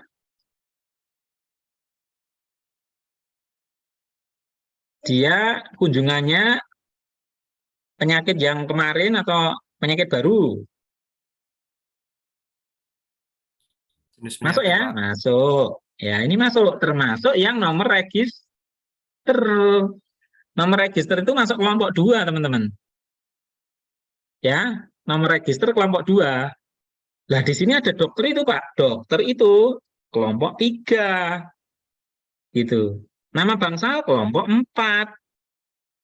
Nggak ada kaitannya dengan data waktu kunjungan. Meskipun kita menggunakan data kunjungan, dia bangsalnya mana, nanti tercatat gitu ya. Tapi di sini sebenarnya ada nama bangsal di sini, nanti ada nomor bednya gitu ya. Jadi termasuk ruang berapa, itu juga nomor 4 ini. Ini nomor 4. Keluhan itu bisa nomor 2. Gitu. Jadi saat masuk. Nah, dari data ini kita bisa simpulkan bahwa ada berapa kelompok? 4. Ada berapa kelompok? 4 kelompok, betul. Ada 4 kelompok data yang nanti saling berelasi.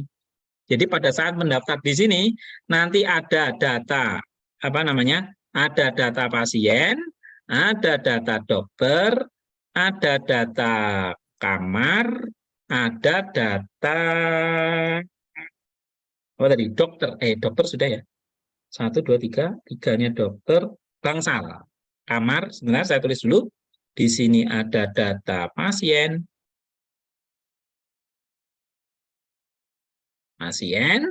di sini ada data dokter, di sini ada data ini nomor 1 ya, ini nomor 2. Oke, nomor 2 kasih ini tengah. Ini ada nomor register, tabel pendaftaran. Kemudian ini nomor 3, ini nomor 4. Nomor 4-nya adalah kamar. Kamar atau bangsa lah, sama ya. Oke, kamar. Nah, gitu, kamar. Sehingga nanti kita bisa menentukan, loh, lala pasien ini kelompoknya apa saja tuh Pak ini? Ini akan ada nomor RF, ada nama, ada umur, gitu ya. Untuk yang dokter ini apa Pak di situ? Di situ ada, kebetulan di sini ada nama dokter, ada kode dokter, ada spesialisnya apa. Nanti begitu. Nanti kalau dijabarkan panjang ya. Cuman pada saat kita pendaftaran itu cukup diambil kode dokternya sebagaimana NIM Anda diambil, sudah bisa tahu siapa nama dokternya, spesialis apa, dan seterusnya. Nah, ya gitu ya. Kamar juga begitu, yang diambil apa? ID kamarnya saja. Ini ada ID kamar atau nama kamar ya, ID kamar, nama kamar, nomor bed. Nah, nanti jadi 1 itu. Nah, seperti itu teman-teman. Jadi normalisasi itu sebenarnya Anda dikasih data mentah, formulir kertas, nih lakukan normalisasi, kelompokkan sesuai datanya. Nanti bagaimana? Gitu ya. Nah, sebenarnya begitu. Sehingga nanti di kolom-kolom ini saling berhubungannya, ketemunya di data register ini. Jadi di data nama register ini, primerinya saya kasih garis. Nah, ya yang nanti berelasi adalah di sini nomor RM. Saya tulis ya. Di sini nanti yang relasi adalah kelompok data di sini. No RM. Aduh, tulisannya agak jelek ya, soalnya kemarin laptopnya nggak yang touchscreen, jadi nomor RM, kemudian ada kode dokter, kemudian ada apa lagi itu? Kode dokter, nomor kamar atau ID kamar gitu ya. ID kamar. 3 ini teman-teman. 3 ini datanya saling berelasi. Jadi kalau di nomor register, di data register selain ada tanggal, selain ada cara bayar, gitu, data ini nomor RM ini nanti akan relasi dengan sini. Nomor RM-nya ini, sehingga tahu nama pasiennya siapa. Kode dokter akan relasi dengan kode dokter, sehingga tahu kode dokter ini dokternya siapa. ID kamarnya juga akan ke sini. Dia juga akan tahu kamarnya, nama kamarnya apa, tarifnya berapa. Itu tarif diambil dari sini, gitu ya. Jadi begitu. Jadi cukup di data register ini menuliskan data-data primer atau kode yang digunakan untuk berrelasi. Nah, sebenarnya tujuan utama normalisasi adalah seperti ini, gitu ya, dalam rangka untuk mendapatkan entitas yang paling sederhana, yang sudah tidak lagi ada intervensi dengan tidak ada constraint dengan data lain, gitu ya. Jadi berdiri sendiri semuanya ini. Hanya nanti akan dijadikan satu dalam satu relasi, yaitu yang Yang merelasikan di sini adalah register. Apa namanya? Data pendaftaran. Gitu. Kita lihat hasilnya ya. Kita lihat di sini rekan-rekan hasil dari yang saya jelaskan. Kita lihat SIS rek TPPRJ, TPPRI tadi RI ya, RI SIS rek TPPRI ini di sini. Struktur datanya saya klik. Nah, perhatikan di sini bagian bawah itu saya hanya cukup mendapatkan ini aja. Nomor register tadi ada, nomor register, nomor RM. Saya nggak menulis nama pasien ya, rekan-rekan di sini. Jadi data pasien itu tidak saya tuliskan di tabel register. Enggak. Kalau nggak percaya, ini kita coba dulu ya. Kita browse dulu. Kita lihat record paling akhir itu 15224. 15224. Saya akan tambahkan satu data di sini. Record paling bawah. Nah, belum ada ya. Belum ada. Nanti akan kelihatan tanggal daftarnya tanggal hari ini. Saya masukkan datanya. Dok, pasiennya umum. Kunjungan lama.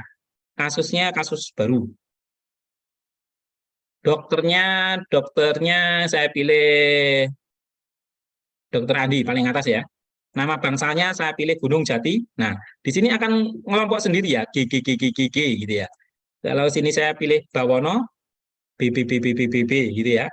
Ke filter, ke manipulasi data menggunakan SQL tadi, menampilkan semua data yang Bawono gitu ya. HCU semua.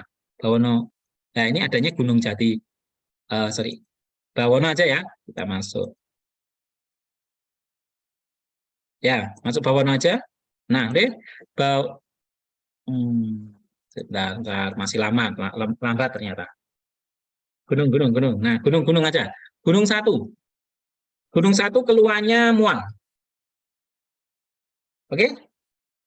Atas namanya Alim, nomor RM-nya ini, dia nanti recordnya akan ada di baris paling bawah. Tadi diingat-ingat jumlah recordnya ya. Tanggal daftarnya kita masukkan tanggal daftarnya ini tanggal 16. Oke, kita simpan sekarang. Klik simpan. Pasien ini sudah terdaftar, belum keluar gitu ya. Sudah terdaftar sebelumnya di tanggal sekian. Apakah mau daftar lagi? Ya, nekat aja ya. Jadi pasien ini tadi ternyata pas kebetulan belum keluar ya. Cetak stikernya. Nih stikernya keluar ya. Tinggal ditempel di statusnya. Kita lihat sekarang hasil hasil datanya. Kalau mau melihat boleh sajalah. Ini kita langsung browse saja. Biasanya ada di paling akhir. Klik paling akhir. Nih. Nama pasiennya nggak ditulis ya rekan-rekan. Kita geser ke kanan nih. Tanggal daftar hari ini, tanggal 16. Bulan 2, bulan 9, 2022. Pukul 10:50. Sesuai jam server ya. Tanggal keluarnya belum, jam keluarnya belum. Mual-mual. Nah, sesuai kan? Saya apakah menulis data dokter? Enggak, saya menuliskannya kode dokter rekan-rekan. Ini kode dokter. Kode dokternya keluar. Kelasnya, ruangnya, ruang 404, kelas 1. Nama bangsalnya 1. Saya tidak menuliskan nama bangsal, tetapi saya nanti merelasikan data-data ini ke data nama bangsal, ke tabel bangsal gitu ya. Dokternya nggak saya tulis, kenapa? Dokternya cukup saya tulis kode dokter karena nanti siapa nama dokternya urusannya adalah relasi, menghubungkan antara data kode dokter dengan data dokter, tabel dokter maksudnya ya. Nama pasien juga nggak saya tulis namanya. Nama pasien nggak saya tulis, cukup saya tulis nomor RM. Kenapa? Karena nanti akan ada relasi, ya ada relasi antara tabel SIS-REK TPPRI di sini dengan apa? Nomor RM yang ada di tabel pasien. Jadi ada tabel registrasi berrelasi dengan tabel pasien. Cara bayar umum, baru, dan seterusnya. Nah, seperti itu.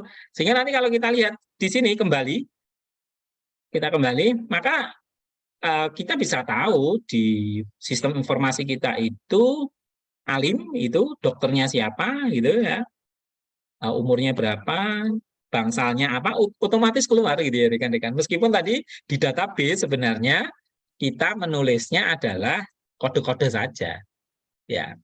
Jadi karena adanya relasi. Nah, tujuan utama dari normalisasi ini adalah sebenarnya itu bagaimana kita membuat sebuah tabel dari formulir yang kecil ini tadi ya, formulir yang sangat kecil ini tadi, ternyata bisa terbentuk 4 tabel ya, 4 tabel ini ya. Ternyata tidak hanya 1 tabel ini 4 tabel ini. Ini dokternya nempel ya. Gunung Jatinya masih nempel, G1-nya masih nempel, mual-mual juga masih nempel, karena dipanggil lagi, diedit ya. Nah, seperti itu gambarannya. Nah, tugas Anda adalah bagaimana menganalisa. Anda punya formulir yang mungkin tidak sekecil ini ya, formulir RM1 itu, datanya banyak sekali. Itu bisa saja lebih dari 4 kelompok. Bisa saja lebih dari 4 kelompok. Gitu ya.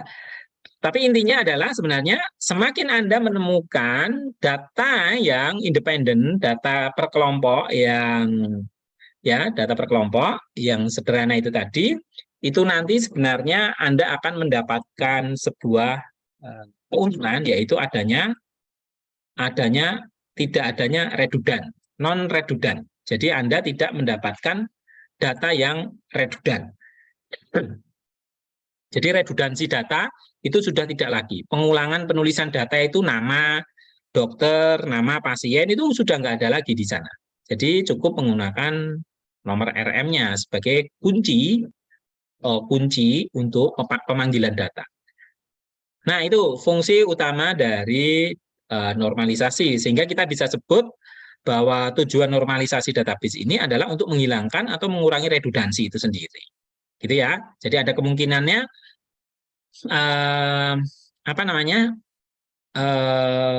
bisa jadi kalau nanti Anda menemukan sebuah data, bisa jadi itu belum normal datanya kalau masih terdapat redundansi. Ya, gitu. Tahapannya seperti ini. Bentuknya nggak normal dulu kan tadi. Bentuknya tadi kan form kita nggak normal. Kemudian kita bentuk menjadi normal. Normal 1, normal 2, normal ketiga yang kalau sampai normal 3 itu sebenarnya sudah cukup ya. Normal form itu sudah cukup sebenarnya. Sampai normalisasi ketiga itu sudah cukup. Apalagi kalau bisa sampai 5 normal gitu ya. Wah, itu datanya paling kecil lagi. Seperti yang saya lakukan itu sampai ini 5 ya. Jadi umum tadi data-data apa ini? Cara bayar umum ini saya buat tabel sendiri ya rekan-rekan. Jadi UMM itu kode yang saya simpan tersendiri loh ini. Jadi teman-teman tadi kan cara bayar masuk kelompok pendaftaran Pak. Padahal itu bisa saya pecah lagi dalam bentuk tabel. Contohnya di sini. Saya punya lagi cara bayar. Mana tadi? Cara bayar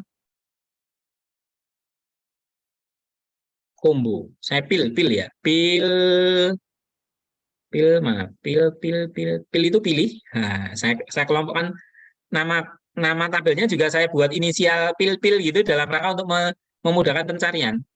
Pil cara bayar nih.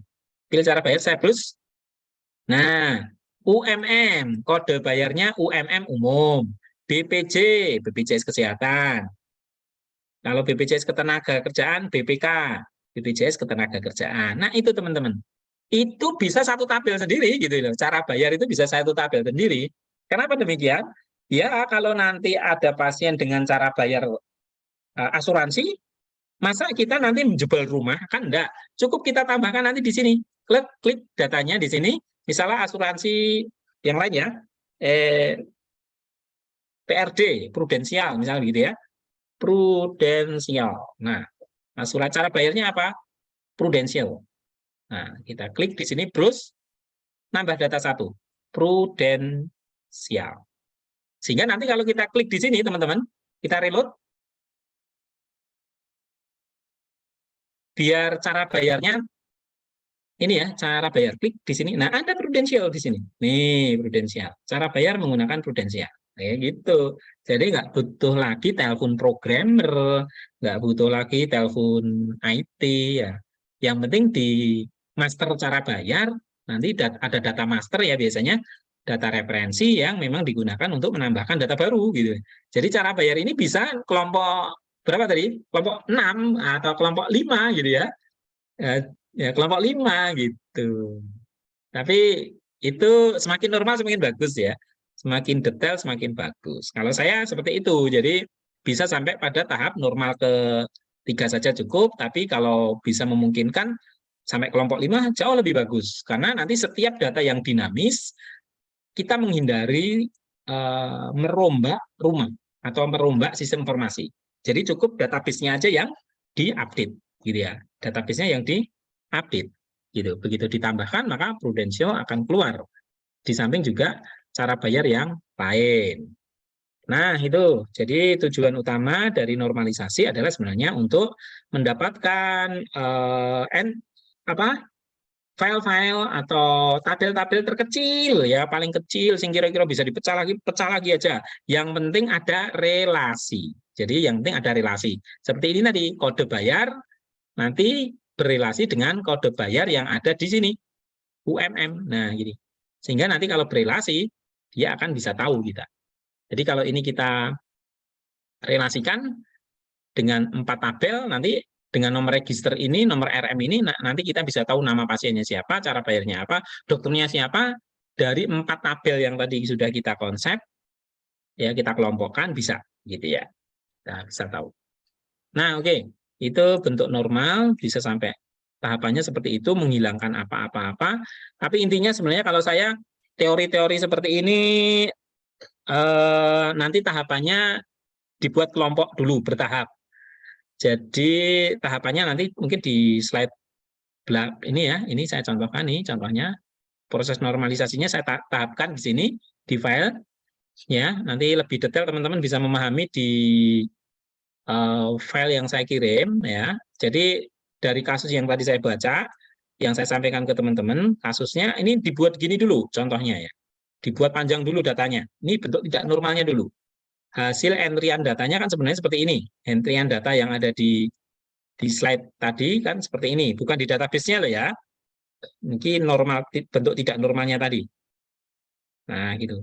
Setelah itu ini yang rawat, kalau nggak salah ini yang saya contohkan yang di PowerPoint saya itu yang rawat jalan. Nah, rawat jalan.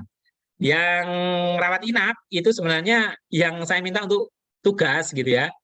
Untuk tugas. Tapi sudah saya bahas, nggak apa-apa. Nanti dicoba teman-teman buat. Ini nomor register ya. Jadi kalau rawat jalan itu isinya ini tadi hanya rawat jalan itu hanya nomor registernya, nomor berapa, pasiennya siapa, cara daftarnya menggunakan apa, polinya mana. Kemudian dokter DPJP-nya siapa. Itu aja. Bedanya poli aja, poli dengan dokter DPJP-nya. Nah, sehingga nanti hasilnya bentuk tidak formnya bentuk tidak normalnya ditulis seperti ini, nomor register 000 sekian, nomor RM-nya ini, nama pasiennya Sonia, tanggal lahir ini, sampai dengan kunjungannya, polinya poli fisioterapi, para bayar umum, dokternya dokter Ridwan. Nah, itu berarti kan bentuk tidak normal. Ada 15 kolom. Setelah 15 kolom, proses normalisasinya kita lihat. Nah, dari 15 kolom ini, kita lakukan pengamatan bentuk tidak normal ini. Dengan cara apa? Melihat ciri-ciri, ya, ciri-ciri penting. Yang pertama yang akan kita jadikan sebagai anomali ya. Misalnya yang nanti akan menyebabkan masuk ke SQL kita gitu ya. Nah, jadi kita harus melihat di sini ciri-cirinya. Gitu. Maka di sini misalnya kalau kita lakukan proses normal ke 1, nah bentuk tidak normalnya ini tadi 15 kolom ya, maka bentuk normal ke 1-nya maka akan kita tambahkan untuk relasi-relasinya. yaitu menambahkan setiap ada kode, ada cara bayar kode. Ada kode bayar, kalau poli, kode poli, poli kedua, kode poli 2, kemudian ada kunjungan baru lama, ada kode kunjungan. Kemudian jenis kasus, ya jenis kasus kan tadi baru lama. Kita kasih kode juga, baru lama. Dokter namanya Ridwan dan Setiawan, kita tambahkan juga kolom baru. Ya, yang biru ini kolom-kolom tambahan kita yang baru untuk manipulasi untuk SQL nanti, untuk relasi kode dokter. Nah, ini bentuk normal pertama. Jadi masih menambahkan apa namanya kolom-kolom baru untuk relasi data. Sehingga bentuk kolom keduanya, normal keduanya kita lihat dari kolom-kolom ini mulai kita bisa kelompokkan. Nah, ini bisa kita tahap keduanya membuat kelompok yang nama pasien kita udah keluarkan. Data pasiennya udah kita keluarkan, kita tinggal yang nomor RM saja di tabel anormal. Ya, di tabel anormal ini kita mulai pisahkan yang nama pasien dulu, identitas pasien, nomor RM, nama pasien, tanggal lahir, umur tahun, umur bulan, umur hari, sudah jadi satu. Kemudian disusul dengan data-data kelompok-kelompok yang lain, gitu ya. Normal bentuk ketiga, nah menjadi kecil-kecil seperti ini. Jadi bentuk normal ketiga ini sudah paling mantep ini ya. Jadi data pasien tadi nomor RM-nya ini mestinya warnanya biru. Nah, di sini ini mestinya warnanya biru ini ya. Ini biru. Sehingga ini berhubungan dengan mana ini? Nomor RM nanti berhubungan dengan yang ini, kolom ini. Kemudian kode bayar nanti berhubungan dengan ini. Kode poli berhubungan dengan ini. Kode kunjungan berhubungan dengan ini. Ini juga berhubungan lagi dengan ini. Kemudian kode kasus berhubungan dengan ini. Dan kode dokter berhubungan dengan ini. Nah, gitu. Jadi, dari tabel yang tadi saya buat, yang pertama, maka hasil normalisasi tahap ketiganya dengan melakukan pemisahan-pemisahan sedemikian hingga, maka kita bisa mendapatkan berapa tabel ini? 1, 2, 3, 4, 5, 6, 7 tabel. Tabel pasien, tabel cara bayar, tabel poliklinik, tabel kunjungan, tabel kasus, dan tabel dokter, termasuk juga tabel register. Berarti ada 8 ya. Ada 8 ya ini tadi ya. 1, 2, 3, 4, 5. Oh ya, 7. Ya, benar 7. 7 tabel. Itu hanya untuk form pendaftaran loh ya. Kita belum menganalisis kalau seandainya teman-teman dikasih pertanyaan atau saya minta untuk coba kalau form ringkasan masuk dan keluar, kira-kira berapa tabel ya? Gitu. Kan normalisasinya. Ini bentuk normal ketiganya. Jadi teman-teman intinya proses normalisasi itu adalah mengelompokkan data sesuai dengan kelompok masing-masing. Nanti bertemunya adalah pada tabel yang dituju, misalnya di sini tabel register. Itu semua data berrelasi, gitu ya. Semua data atau semua tabel berrelasi dengan tabel register. Jadi tabel register dikeroyok banyak tabel ini, gitu ya. Dikeroyok banyak tabel. Karena nanti untuk mengambil data sebenarnya C1 apa sih? Umum, gitu. BPJ, BPJS, dan seterusnya. Nah, itu rekan-rekan, normal ketiga. Sehingga nanti kalau kita relasikan, bentuk relasinya seperti ini. Jadi tabel register itu dikeroyok banyak tabel ini.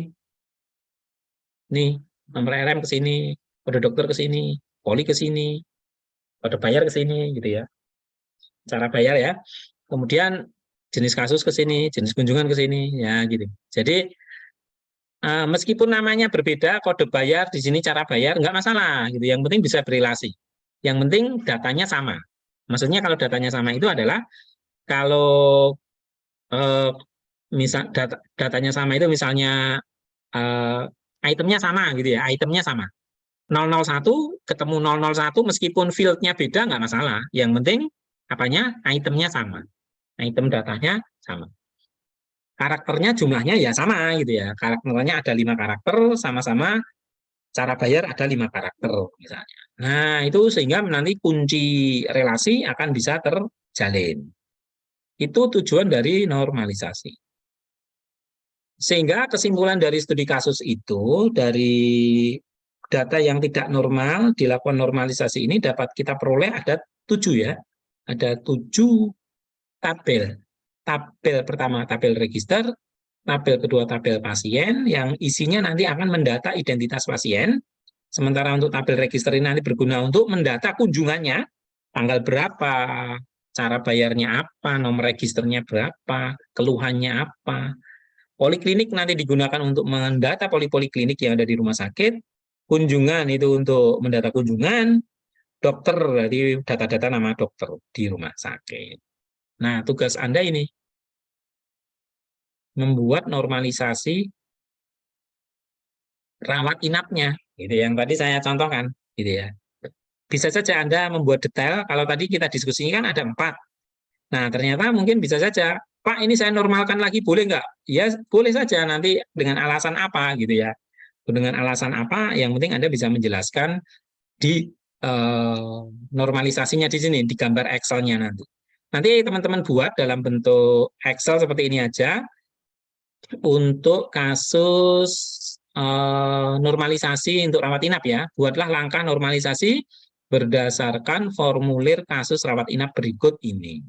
Nah, itu teman-teman normalisasi sudah selesai. Kalau sudah bisa membuat normalisasi, berarti teman-teman pertemuan berikutnya sudah bisa masuk ke MySQL karena sudah punya tabel-tabelnya, gitu ya. Sudah punya tabel-tabel yang ada di sini, sehingga nanti teman-teman sudah bisa mulai praktek untuk menggunakan MySQL dengan menginputkan data atau record yang ada di sini. Record-recordnya sudah tersedia juga. Oke. Seperti itu rekan-rekan. Agak panjang ya penjelasannya, tapi semoga bisa dipahami, dibaca pelan-pelan. Nah, yang penting dipahami terkait dengan konsep ya, konsep utamanya apa sih sebenarnya? Ya, konsep utamanya sebenarnya kita ingin membuat tabel gitu ya. Membuat tabel apa namanya? Tabel database gitu. Intinya sebenarnya itu aja. Kita ingin membuat tabel seperti ini. Nah, tabel-tabel ini. Nah, tabel apa, tabel apa, tabel apa. Sebenarnya kita ingin membuat tabel-tabel yang ada di rumah sakit. Kita masih berkutat pada pendaftaran ya, pasien, dokter, poli, belum sampai pada RM1. Nah, kalau di RM1 nanti lebih lengkap ya. Di sini contohnya RM1. RM1 itu saya tulisnya ringkasan RM, ringkasan masuk dan keluar nih. Data ringkasan masuk dan keluar lebih kompleks ya teman-teman ya. Ini sangat panjang sekali, lumayan penyebabnya apa, kode ruangnya apa. Ini cukup banyak ya. Saya pikir nggak perlu dulu. Bertahap saja yang paling ringan-ringan dulu datanya yang sedikit-sedikit dulu lah. Kalau ini nanti kalau sudah sampai RM1 formulir apa namanya? Formulir apa elektronik itu kayaknya kita butuh bertahap dulu dari yang paling kecil dulu aja lah. Dari yang kecil itu kalau teman-teman paham, nanti kita harapkan bisa apa? Bisa menyelesaikan kasus yang lebih besar tentunya. Jadi ini tantangan ya teman-teman. Nih tantangan teman-teman nih. Sudah baca-baca ya tentang peraturan PMK nomor 24 2022 tentang rekam medis. Ya, sekarang definisi rekam medis itu bukan lagi rekam medis ya. Rekam medis. Jadi ini PMK-nya seperti ini. PMK terbarunya terkait dengan rekam medis. Jadi Peraturan Menteri Kesehatan tentang rekam medis bab 1 rekam medis adalah dokumen yang berisi ini ya. Kemudian ada ini dokumen rekam medis elektronik adalah, nah ini sudah ada definisinya, ya. Perekam medis dan informasi kesehatan adalah seorang yang lulus. Sistem informasi elektronik adalah ini, gitu ya. Nah, ini tantangan teman-teman karena semuanya harus pakai database ke depan. Rekam medis elektronik merupakan salah satu subsistem yang berhubungan dengan subsistem yang lain. Nah, penyelenggaraan rekam medis elektronik di fasilitas kesehatan dilakukan di unit kerja, sehingga bukan tidak mungkin teman-teman dengan PMK yang terbaru, ruang kerja rekam medis manual akan mulai ditinggalkan. Sehingga mau nggak mau teman-teman harus beralih ke rekam medis elektronik, ya. Dari mulai ini ya, penyelenggaraan rekam medis elektronik dilakukan mulai pasien masuk sampai dengan pasien pulang, bahkan dirujuk dan meninggal dunia. Semuanya harus rekam medis elektronik. Berarti karena rekam medis elektronik pasti melibatkan sistem informasi. Salah satu komponen dari sistem informasi adalah database. Sehingga database itu mutlak untuk dikuasai oleh teman-teman PMIK, calon PMIK terutama ya. Nah, kita berharap di Mitra Husada teman-teman jago lah ya. Kami berharap teman-teman jago. Saya akan menghantarkan teman-teman semampu saya untuk mendampingi teman-teman belajar mengenai rekam medis elektronik, membangun sistem formasi rekam medis elektronik. Ya, sebagaimana yang mungkin sedikit sudah saya implementasikan di rumah sakit, gitu ya. Pengalaman itu nanti kita bisa berbagi. Saya tidak hanya sekedar teori yang ada di kelas, tapi apa yang saya ajarkan juga saya implementasikan di lahan ya, di lapangan ya. Nah, itu rekan-rekan tantangannya. Semoga semakin yakin dan semangat untuk belajar database ya, karena sudah tidak lagi zamannya manual gitu ya, menurut PMK. Kalau mau tidak mau kita harus ke sana, kalau tidak ya kita tereliminir, akan dieliminir oleh situasi. Demikian pertemuan kita, sudah hampir Jumat, pukul 11:30. Ada pertanyaan barangkali dari rekan-rekan?